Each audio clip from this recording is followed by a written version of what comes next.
जय श्री राम भक्तों, जय श्री बालाजी महाराज, जय माता की। कैसे हो आप सब? आशा करते हैं कि आप सब जो हैं सुरक्षित हैं, स्वस्थ हैं और बाबा की और माता रानी की असीम कृपा आपके ऊपर बनी हुई है, यही कामना दिल से करते हैं। तो जैसा कि आप सभी को पता है कि 2 फरवरी से जो है गुप्त नवरात्रि स्टार्ट हो रही है। तो आज हम गुरुजी से जानेंगे कि गुप्त नवरात्रि क्यों की जाती है, क्या करना चाहिए, कैसे जो है आपको माता रानी की पूजा करनी चाहिए। बहुत ही ज्ञानवर्धक ये वीडियो होने वाली है, अंत तक बने रहें। अगर वीडियो अच्छी लगती है तो लाइक करें, शेयर करें, कमेंट करें और अगर आप हमारे चैनल पे पहली बार देख रहे हैं तो चैनल को ज़रूर सब्सक्राइब करें, साथ में बेल आइकन है उसको प्रेस करें ताकि आने वाली हर एक वीडियो की नोटिफिकेशन सबसे पहले आप तक पहुँच जाए। चलिए शुरू करते हैं आज की वीडियो। जय श्री राम जी। जय श्री राम, जय श्री बालाजी महाराज। मेहंदीपुर की पवित्र कृपा आपके परिवार पर निरंतर बरसती रहे और माँ दुर्गा की कृपा आपके परिवार पर है और 2 तारीख को खुले तौर पर आने वाली है। तो जैसा कि आपको पता है कि जो गुप्त नवरात्रि है, जिसका नाम ही गुप्त हो गया, समझ गए, विशेष कामनाओं की पूर्ति हेतु गुप्त नवरात्रि को किया जाता है। विशेष कामना की पूर्ति हेतु, जैसा कि आपके कोई विशेष कार्य है उनकी पूर्ति हेतु इस गुप्त नवरात्रि को किया जाता है। ये जो नवरात्रि होती है, जो हमारी चैत्र और अश्विन मास में आती है, उन नवरात्रियों से बिल्कुल विपरीत होती है। इस नवरात्रि के अंदर जो कि तंत्र विद्या और सिद्धि और साधना करने वाले व्यक्ति होते हैं, वो व्यक्ति इस साधना को विशेष तौर पर करते हैं अपनी मनोकामना की पूर्ति हेतु और मोक्ष की प्राप्ति हेतु भी। ये अकेली तंत्र के योग्य नहीं है, ये मोक्ष की प्राप्ति भी देती है। अगर कोई साधक सच्चे मन से माँ जगत जननी माँ भवानी अंबिके की शरण में जाता है तो माँ उन्हें शरण में उसकी लज्जा भी रखती है और उसकी लाज भी रखती है। जो व्यक्ति संसार की इस ग्रस्त जीवन से या किसी भी प्रकार की कठिनाइयों से दुखी होता है और माँ की शरण में जाता है तो माँ उन्हें अपने शरण में आसरा देती है। जब पंखहीन पक्षी और भूख से पीड़ित व्याकुल बच्चे माँ की शरण में जाते हैं, चाहे वो गुप्त नवरात्रि हो चाहे वो खुली नवरात्रि हो, तब भी माँ अपने बच्चों की पुकार के लिए दौड़ी दौड़ी आती है। क्योंकि जैसा कि आपको पता है कि गुप्त नवरात्रि तांत्रिक लोगों के बारे में आपने सुना होगा अधिकतर, ये एक किस्म की गुप्त है। इस साधना के दौरान, साधना एक ऐसा क्षेत्र होता है जिसके अंदर कभी भी अभिमान युक्त कार्य नहीं करना चाहिए। जो साधक होता है उसके अंदर कभी अभिमान की बदबू नहीं आनी चाहिए। अगर कहीं ना कहीं उसके शरीर के अंदर अभिमान उत्पन्न होता है तो वो किसी भी प्रकार का साधक नहीं है। साधना का मतलब होता है सीधा सौम्य रूप। मान लो जिसके पास है लेकिन दिखावा नहीं। तो साधना एक सौम्य स्वभाव से की जाती है और जो कि पता है कि 52 शक्तिपीठ हैं, माँ दुर्गा के शरण में हम रहते हैं और 10 माँ विद्याओं की जो शक्ति है वो गुप्त नवरात्रि में की जाती है।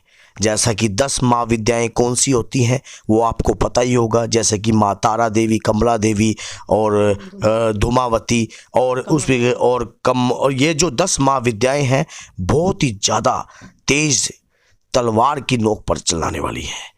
मान लो ये नजायज हो अगर आपके साथ कोई कार्य, ये जितनी भी शक्ति हैं माँ काली के अंडर में आती हैं और माँ दुर्गा के अंडर में आती हैं। अब कई बारी हम इसमें भी विचलित रहते हैं कि माँ दुर्गा बड़ी है या माँ काली बड़ी है। ये माँ के स्वरूप है, माँ का कोई भी स्वरूप हो सबसे बड़ा है। और ये नहीं कि गुप्त नवरात्रि में आप माता की ही साधना कर सकते हो, नहीं, माता की 2 शक्ति और भी हैं, जैसे कि श्री हनुमान जी महाराज उनके प्रथम सेनापति हैं और श्री भैरव बाबा। ये 2 शक्तियों की साधना भी नवरात्रि में आप कर सकते हो। आप कई बार मन में ये होता है कि माँ दुर्गा की ही नवरात्रि है या मन में ये होता है कि गुप्त नवरात्रि है। ये साधना के क्षेत्र की नवरात्रि है। जो कि साधक व्यक्ति होता है सिद्धियों की प्राप्ति करने हेतु, अपनी इच्छाओं की पूर्ति हेतु, अपनी मनोकामना की पूर्ति हेतु इस प्रकार की साधनाएं कंटिन्यू करते हैं। तो जैसे कोई अगर सिंपल लोग जैसे कोई अपनी मनोकामना के लिए करना चाहते हैं, गृहस्थ जीवन में है जो लोग, क्या वो भी इस नवरात्रि को कर सकते हैं? ये भी आप बता गृहस्थ जीवन का जो व्यक्ति है इन साधनाओं को बिल्कुल सौम्य रूप से कर सकता है। माँ ने ये नहीं कहा कि मेरी पूजा स्पेशल वही व्यक्ति करे जिसके ऊपर थप्पा है, ऐसा कहीं नहीं है।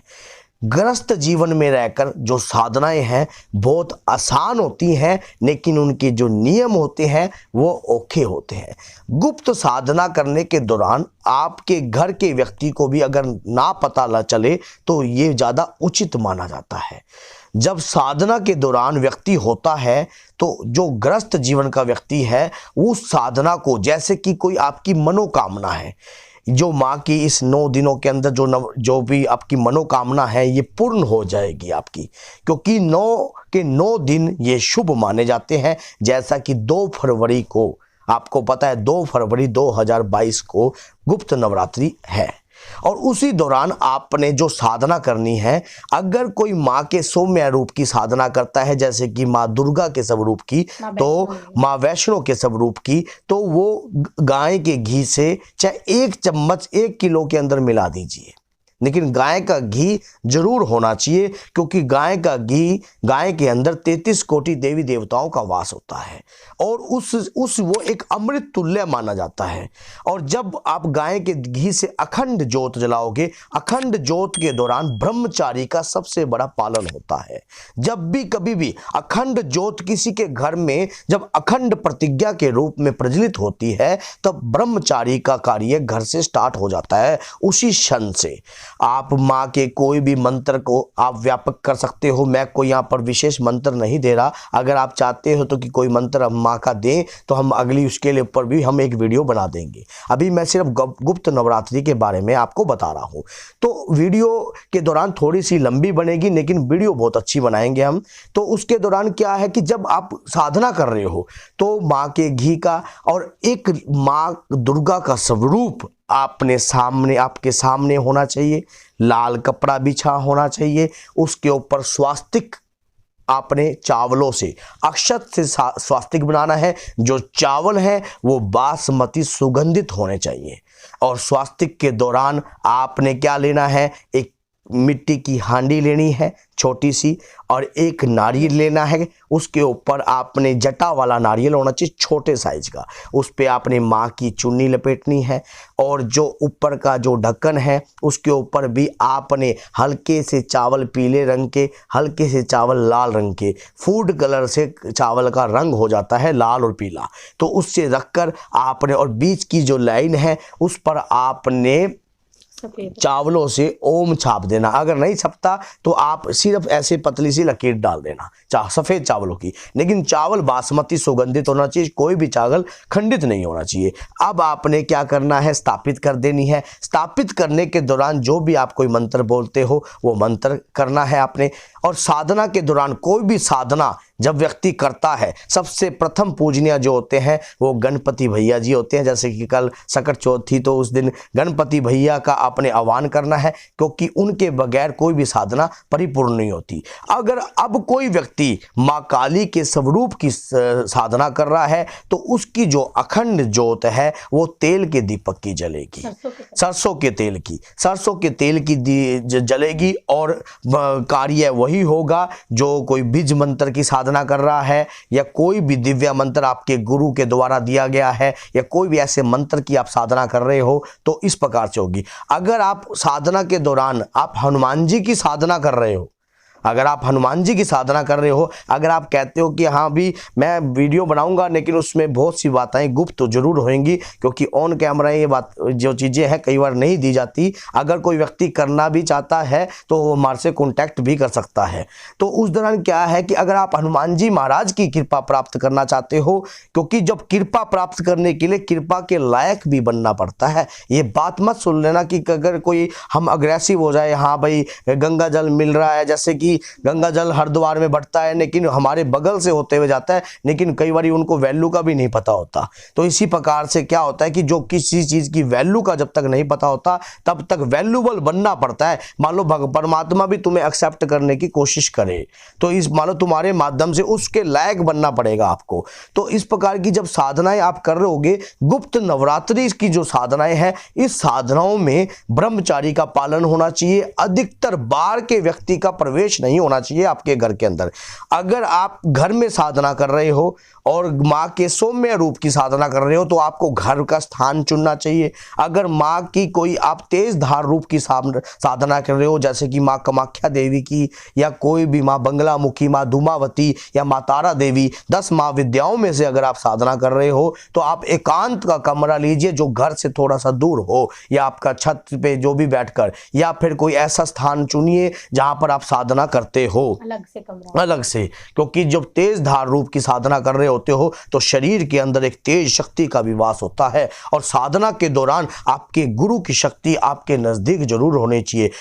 तभी तो किसी ने कहा है कि गुरु ब्रह्मा, गुरु विष्णु, गुरुदेव महेश्वरा, गुरु साक्षात परब्रह्मा, तस्मै श्री गुरुवे नमः।